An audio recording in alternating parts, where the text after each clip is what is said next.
Howdy everyone, Poultry here with the Age of Magic video, and this video is going to cover everything you need to know for Portal to the Unknown Level 3. This is one of 3 videos I'm releasing covering all the difficulties of the raids, this one being the hardest of them all. So if you are watching this video, but you are not quite yet up to Portal to the Unknown Level 3, feel free to watch one of the other videos. All the videos are quite similar, but there are a few things that are different throughout. To enter this raid, your clan needs 19,000 portal stones. You can have all 30 members enter, and the recommended player level is between 75 and 80. I have even put together a recommended heroes list. Now these heroes have been tested by myself and my clan members. If you are able to obtain any of these heroes or all of these heroes will help you substantially throughout the Portal to the Unknown raid level 3. But as always, this is a recommended heroes list. It is not the heroes you need to use. If you have a team that works well for you, by all means use that team. This is just what we have found to be most effective. As the raids are quite difficult, the community has banded together to create resources that can help everyone. Personally, this is one of the maps we use. This was made by one of my officers, Ash. It's very helpful. It lets us know what power level the nodes are and where the mini bosses are and what the last boss is. However, there is another member in the community, Zeloid, who has created maps for all 3 difficulties. And if you are interested in looking at his maps, I have put a link in the description below. His maps contain a little bit more information on it and are very user-friendly. If you do have any issues though, feel free to message myself or Zeloid himself and ask. I'm sure Zeloid would be happy to hear from people using it, and if you could thank him as well, that would be very much appreciated. Unlike Portal 1 and Portal 2, Portal 3 has 7 different factions you can verse, and I've put them on a difficulty scale here for everyone to see. Now that you are in the final tier of raids, you finally have your rosters filling out. You would find the difficulties of these factions have changed slightly from Portal 1 and 2. If you are a clan leader or an officer, please take this difficulty table into consideration when setting out your people in the raid.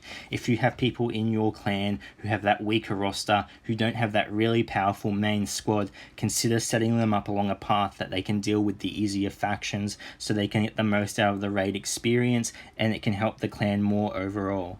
I have created little info sheets on each faction, and this is going to better help you understand why these champions or these factions are the weakest to the strongest. Kobolds, first of all, they buff each other, they are very quick, they have great evasion and avoidance, and they have a high crit chance. However, their strength comes from early to mid game. You'll find that at higher levels, when champions are reaching that gear level 9 and 10 and getting that massive health pool, the damage kobolds output is insignificant to the amount of health your champions are getting at this stage of the game. This is why they're considered one of the easiest factions to deal with at this part of the game, and I think you should really take advantage of that when sorting out your members for the routes they take throughout the raid. Next, we have the Dwarves. The Dwarves are very resilient and they have strong support units. However, you are at a point in the game where you should have champions in your roster such as Zart, Rock, Succubus, champions that can slow the enemy, silence the enemy, shut the enemy down. And this is the Dwarves' greatest weakness because they're such a slow faction and their attacks are coming around less frequently than normal. These silences and stuns and lockdowns just shut them down so horribly that they're so easy to deal with. You should have no issue. Even if you are the most inexperienced of players, Dwarves should be the easiest faction to deal with late game. The Demons, on the other hand, have some of the best characters in the game individually. However, as a group, they do not perform very well. They arguably have the worst tank in the game, Gatekeeper, who is pretty much a free pass. If you are versing him, he doesn't do anything. He's very slow. Then they have a character like Zart, who is a very great character, one of the best healers in the game. However, he needs other healers to perform well. If he uses his heal ability, as the AI would when one champion is low, he'll put a dot on everyone, and that will help you in the long run. That's free damage you're getting on the enemy for one champion to get healed. It is worth it. This is a very easy faction to deal with. You should have no issue taking this out. Now we move on to those medium factions. The Barbarians, for example, are a very aggressive and resilient team. They have Attiles and Silvermoon. Attiles can passively taunt, and Silvermoon has the immortality spell, which can make it increasingly difficult to take out the tanks on the team. However, with the ability to break through immortality now, the Barbarians have lost a bit of that strength. But that's just the wall of the team. Now you get into the damage dealers. You've got Aratar, Seven Knives, Swamp Killer, and Danaea. Now, luckily for us, Swamp Killer did get nerfed. Otherwise, this faction would be in the hard category for sure. She's very manageable, still a nuisance, but she's not going to annihilate your team by herself.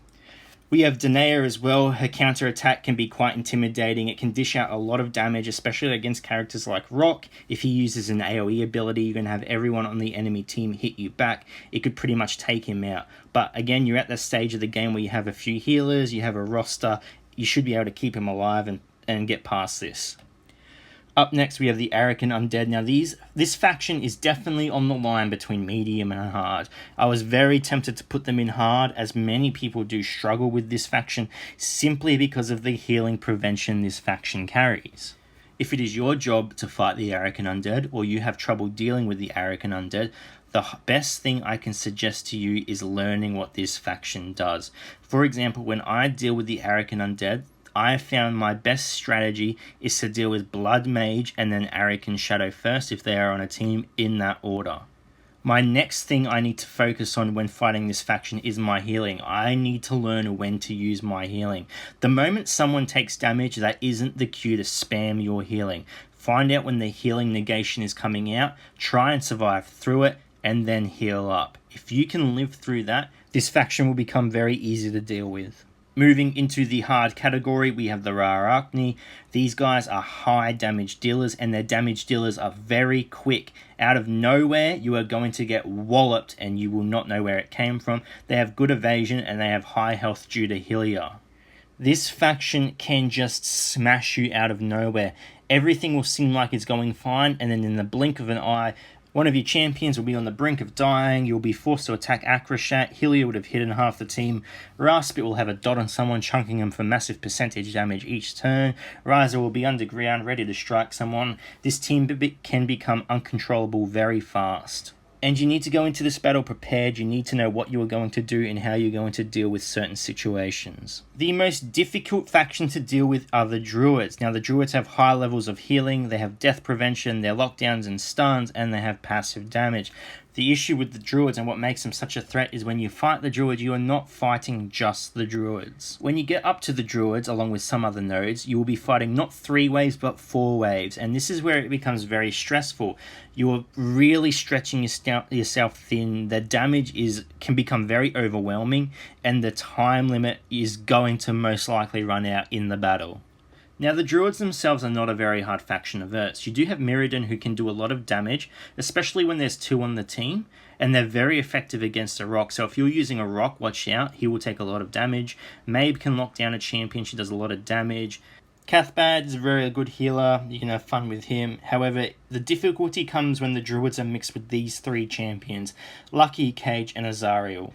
And just like that, all of a sudden, a faction that is fairly easy to deal with becomes very difficult because they've been given a Resurrect, an Immortality, and a Healing Prevention, 3 of the most powerful abilities in the game. You are going to need to take your time with this faction when you're fighting it. Do not rush it, do not make mistakes. You can be wiped out very easily. If this means the timer is going to run out, let it run out. Just do what you can so someone else can come in behind you and clean up, or you can come back in and clean up. Do not rush this battle. Consider who you're fighting, the champions you're using, and take precautions. Lastly, some tips and tricks that are going to help you and your clan. Number 1 being communicate with your clan. I've mentioned this before, I'll continue to mention it. Communication is the key. If you want to do well, or if your clan wants to do well, communication is needed and is going to help you tremendously. If you are having trouble with a node, let your clan know. That way, if someone hasn't entered the raid yet, they can come in behind you and help you clean it up. This goes to say the same with letting people know if you are having difficulties with a faction. If you are struggling against a faction because you do not have the team composition, let your clan know so adjustments can be made. Number 2, plan accordingly. Study the faction you are fighting and learn how they operate. I've mentioned this in the video before, but please do not underestimate it. Study the characters you are versing. Not just the characters you are versing, study your characters as well. A perfect example is using Rock against the bugs. If you use Rock's freeze against a Ryza that is underground, he's not going to get frozen. That could potentially mean the difference between you losing or winning a battle, making a mistake like that. Wait till a Ryza is above ground if you can afford it, and then use the freeze. Get the most out of your abilities possible. It is going to help you. It's going to push you that little bit further. I will stick by this point no matter what. I have done this since day one of raids. I've spent a max 150 gold and I have over 2k healing kits. I have no trouble dealing with the factions in the raids. I know what they do, I plan accordingly, and I use my resources very wisely. It is very doable, anyone can do it, it just takes planning. Number 3, do not use auto battle.